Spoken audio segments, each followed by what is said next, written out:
अनुज जी, Congress party का तो वनवास निगम से ख़त्म ही नहीं हो रहा। विधानसभा पे तो बाद में बात करेंगे। क्या आपको लगता है कि क्या कमियां रह जाती हैं? मैसेज कन्वे नहीं हो पाता। आप लोग एक बार फिर से शीला दीक्षित जी के नाम से आ रहे हैं, चमकती दिल्ली, लेकिन उस नाम से और उस काम से तो आप लोगों ने पहले भी चुनाव लड़ा है। इस बार क्या नया रहने वाला है?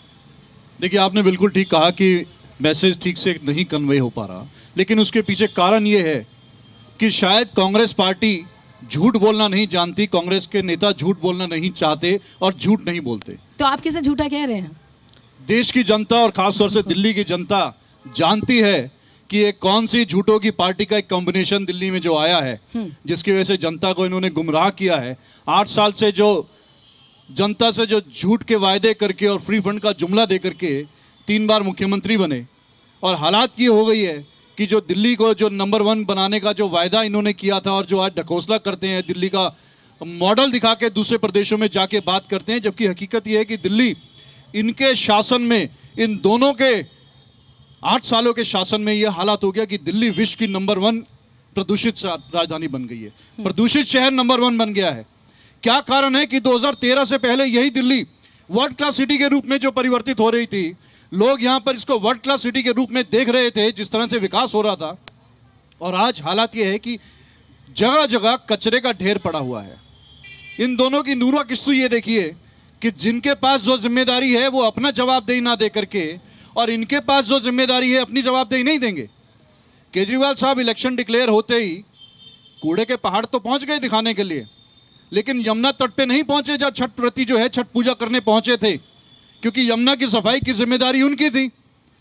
यमुना की जवाब ना दे करके एमसीडी का जो कूड़े के जो पहाड़ बन गए हैं लैंडफिल साइड, वहां तो पहुंच गए। और भारतीय जनता पार्टी वालों का देखिए, ये अपने कूड़े के जो पहाड़ इनके इसमें जो ढेर इकट्ठा हो गया, उस पर जवाब ना दे करके यमुना पर पहुंच गए। सुनिए ना, आपके भी तो प्रदेश अध्यक्ष जब छठ करीब आया तो पहुंचे और वो दिखा रहे यमुना कितनी पहुंचेंगे। देखिए, हम तो विपक्ष हैं। उससे पहले तो केजरीवाल जी बोलते कि 2025 में यमुना साफ कर देंगे, और यमुना सफाई तो सेंटर और स्टेट का जॉइंट मैं कहूं कि एक तरह से जिम्मेदारी है। अलग अलग फंड्स 2015 में केजरीवाल जी ने दिल्ली की जनता से वायदा किया था कि 5 साल के अंदर मैं आपके साथ यमुना जी में डुबकी लगाऊंगा, यमुना में इतनी स्वच्छ कर देंगे। 5 साल छोड़िए, 7 साल हो गए हैं 2015 से। हम दावा करते हैं, हमारे प्रदेश अध्यक्ष ने वहां पहुंच के उनको आमंत्रित किया था कि आइए केजरीवाल जी यहां डुबकी लगाइए, लेकिन आपने तो छठ व्रतियों के लिए छठ करना भी बैन कर दिया। तो ये कितना बड़ा झूठ बोलेंगे दिल्ली की जनता से। प्रदूषित आपने शहर कर दिया।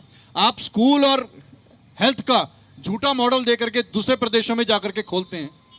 इनका हेल्थ मॉडल की पोल तो आपका मुकाबला किससे है? आम आदमी पार्टी से या बीजेपी से? देखिए, हमारा मुकाबला ना इनसे है ना इनसे है। हम जनता के आशीर्वाद से, जनता के समर्थन से इस बार दिल्ली की जनता को वही वापस पुरानी कांग्रेस वाली दिल्ली देंगे, वही चमकती हुई दिल्ली देंगे, और दिल्ली की जनता जानती है जो कांग्रेस कहती है वही करती है। चलिए, ठीक है।